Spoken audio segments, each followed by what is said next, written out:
Tonight we begin with a story that's become all too common, a story echoing through the halls of once booming offices and the quiet corners of homes. The tech sector, once a beacon of relentless growth and innovation, is now a landscape marked by layoffs, uncertainty, and shattered dreams. The headlines are everywhere, and the anxiety is palpable, rippling through the industry like a cold wind. For many, it's not just about losing a paycheck, it's about losing an identity, a sense of purpose, and the future they'd worked so hard to build. This was my story too. The loss wasn't just financial, it was deeply personal, cutting into the very core of who I thought I was. The promise of a new life in Canada, built on the foundation of a successful career, was shattered by a single impersonal email. No warning, no gentle conversation, just a cold message that changed everything in an instant. The Canadian dream I chased so hard, the one I'd sacrificed so much for, had just issued me a formal notice of eviction. The city lights outside my window suddenly felt distant, almost mocking. I watched the news of layoffs from my high-rise condo in Toronto, thinking I was safe, insulated from the chaos. But safety, I learned, is often just an illusion. I had the job, the salary, the view, tangible proof that I'd made it, that I belonged. My life looked perfect from the outside, a picture of success in a city of opportunity. But the storm grew closer, whispers in meetings, anxiety on Slack, and then, suddenly, my turn. The tension was everywhere, in every conversation and every nervous glance. My name is Miguel. Just a year ago I became one of those statistics, a face behind the numbers, a story behind the headlines. I never thought it would happen to me, but it did. Restructuring, that's what they called it. But for me, it was a jarring, abrupt stop to a life I'd built from scratch, a life I'd poured my heart and soul into. The stability I thought I'd earned was never really mine. It was always conditional, always at the mercy of forces beyond my control. Every plan, every dream, suddenly felt fragile. The freedom I believed I'd secured in Canada was tied to my job, and when that vanished, so did my sense of security. I realized how much of my life was built on shifting ground. I worked hard, did everything right, but on that cold December morning, I realized the freedom I'd been chasing was always conditional, always just out of reach. The city felt colder than ever. It was a freedom defined by productivity, by my role in a corporate machine, and by my ability to pay ever-increasing rent. My worth, it seemed, was measured in output and invoices. The news had finally come for me, and it was the start of an unexpected journey. I packed my bags, not just with clothes, but with memories, hopes, and a lingering sense of loss. Sometimes, the end of a dream is just the beginning of a new story. And this is mine. A story of resilience, of finding hope in unexpected places, and of learning that sometimes, losing everything is how you find yourself again. Life in Toronto was a relentless cycle of ambition and exhaustion. My days began before sunrise, with emails and project notifications demanding my attention. The TTC commute was a sea of anonymous faces, together, but alone. My life was measured in deadlines, performance reviews, and the pressure to always do more. My apartment, with its stunning city view, was both sanctuary and symbol of isolation. I earned more than I ever imagined, sent money home, and bought nice things. But the emptiness grew. I missed the laughter of family, the warmth of home, and the simple moments of connection. In Toronto, I was a small gear in a massive, impersonal machine. I had hundreds of LinkedIn connections, but few real friends. My life was a gilded cage, beautiful on the outside, lonely within. The layoff came without warning, a pop-up, a mandatory meeting, and then, in 10 minutes, it was over. One moment, I was part of the team. The next, I was just another name on a list, cut off from everything I'd built. My accounts were disabled. I was unplugged from the matrix, as if my existence in that world had been erased with a single keystroke. Shock set in. My identity, Miguel, the software engineer, was gone in an instant. The title I'd worked so hard for vanished, leaving me with a hollow sense of loss. The silence in my apartment was deafening. The hum of my computer, the pings of notifications, all gone, replaced by a heavy, unfamiliar quiet. The things my salary bought now felt like props on a movie set. My gadgets, my furniture, even my clothes. Suddenly they seemed meaningless, reminders of a life that no longer fit. Shame and failure washed over me. I felt replaceable, discarded. It was as if all my late nights and sacrifices had amounted to nothing. I replayed every project, every review, searching for answers. I wondered if I could have done more, or if I was always destined to be let go. The company I gave so much to had let me go with clinical detachment. There was no thank you, no closure, just a cold, formal goodbye. The loss wasn't just financial, it was a blow to my self-worth. My savings dwindled and each bill felt heavier than the last. I hesitated to tell my family back home, embarrassed by what felt like failure. The thought of their disappointment weighed on me. In our culture, providing for family is honor. I felt I'd let them down. Their hopes were tied to my success. And now I feared I'd shattered those dreams. The dream I sold them, my success in Canada, had ended abruptly. The future I'd promised seemed to dissolve overnight. Loneliness intensified. Before I was busy. Now I had nothing but time to confront the emptiness. The days stretched on, each one quieter than the last. The silence forced me to listen to a voice I'd ignored. Was this truly the life I wanted? For the first time, I questioned the path I'd chosen, and what I was really searching for. I realized I'd built my life around work, not around meaning. My sense of purpose was tied to productivity, not to who I was beyond my job. The layoff stripped away the illusion of security.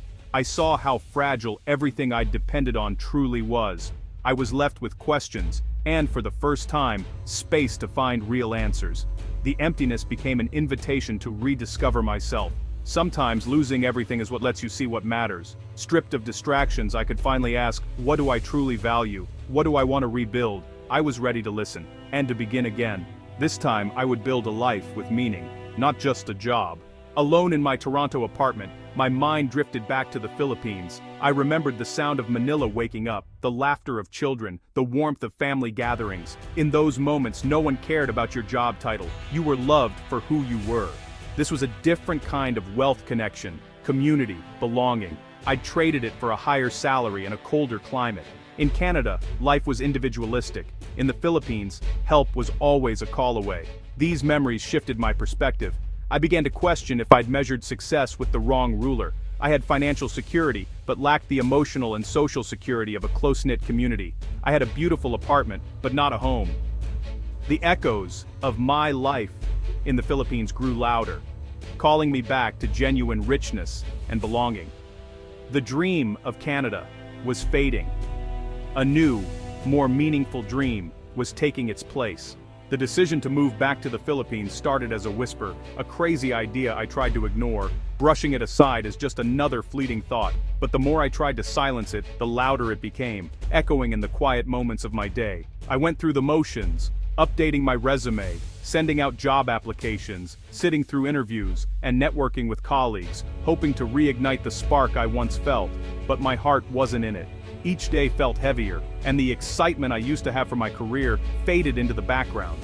The passion for my career was gone, replaced by a growing sense of dread and emptiness that I couldn't shake off, no matter how hard I tried. One evening, overwhelmed and exhausted, I called my parents and told them everything. My fears, my doubts, and the uncertainty clouding my future. I braced for disappointment, expecting to hear worry or regret, but all I heard was love. Come home, my child. Their words wrapped around me like a warm embrace. Their acceptance lifted the weight of shame I'd carried for so long, and for the first time in months, I felt understood and supported. Moving back began to feel less like failure and more like a new opportunity, a chance to rediscover myself and start fresh. The layoff became an unexpected gift, a gentle push off a path that no longer fit, nudging me towards something better, even if I couldn't see it yet. I sold my things, packed up, and with every item I let go, I felt lighter, as if I was shedding the old version of myself to make room for something new. I booked a one-way ticket to Manila, my heart pounding with a mix of fear and hope. As I clicked confirm, relief washed over me, and I realized I was finally choosing myself and my happiness. I wasn't running from Canada, I was running toward family, community, and a new definition of a good life. One rooted in connection and belonging. It was the bravest, most uncertain decision I'd ever made, but deep down, I knew it was the right one. Sometimes goodbye is the gift that sets you free, opening doors you never imagined and giving you the courage to start again. And so, I went home, ready to embrace whatever came next, surrounded by the people who mattered most. Stepping out of the airport in Manila, the humid air and vibrant chaos hit me like a wave. The noise, the smells, the energy, it was overwhelming, but it felt like home. My family greeted me with hugs, laughter, and questions about my well-being, not my job. Any lingering sense of failure dissolved in their embrace. The first weeks back were a blur of reconnection, home-cooked meals, long talks, and rediscovering the city with my cousins. Life was slower, less structured, and filled with simple joys. Plans were flexible, time was fluid, and people dropped by just to say hello. This constant, easy interaction was the antidote to the loneliness I'd felt in Canada. I was no longer an isolated individual in a high-rise. I was part of a family, a community, a web of relationships. I was home, in a way I hadn't been for a very long time. Sometimes, coming home is the greatest journey of all. Back in the Philippines, I rediscovered Bayanihan, the spirit of community and mutual support. Here, neighbors shared food, watched over each other's children, and offered help without being asked. It was a social safety net woven from human connection, not government programs. When my uncle's roof leaked, neighbors came to help, no payment, just community. I experienced this care firsthand. Family and friends included me, lifted my spirits, and gave me purpose. Helping my cousin with his business or joining a friend's basketball team weren't grand gestures, but they rebuilt my confidence. I realized I'd overlooked the importance of community in my pursuit of individual success. Real security isn't a big bank account, it's knowing you're part of a community that will catch you when you fall. The Bayanihan spirit reminded me, we are stronger together. This was a kind of wealth that couldn't be measured in dollars. It was the wealth of human bonds. Adjusting to a simpler life in the Philippines meant trading financial comfort for something deeper. I went from a six-figure salary to modest freelance work. Luxuries disappeared, but so did my stress. I had time to read, walk, and truly connect with family. I was trading financial wealth for time wealth, and it felt right. My definition of success changed. It became about relationships, peace, and community. My work felt meaningful because I saw its direct impact. I realized I'd been so focused on earning a living, I'd forgotten to build a life. In the Philippines, I was earning less, but living more. I had less money, but I felt richer than ever. My journey taught me that real freedom isn't financial independence, it's belonging. The freedom I found in the Philippines was internal, to be myself, to be loved for who I am. Home isn't a place, it's a feeling of being seen, understood, and accepted. Toronto was where I lived, but Manila, with all its chaos, is where my heart belongs. I no longer chase a linear career or grand plan. I embrace uncertainty and find joy in the present. I've traded the corporate hustle for a life at a human pace. The wealth I have now, connection, purpose, belonging, can't be taken by any downturn. Canada gave me skills and a wake-up call, but the real freedom was waiting for me where I started.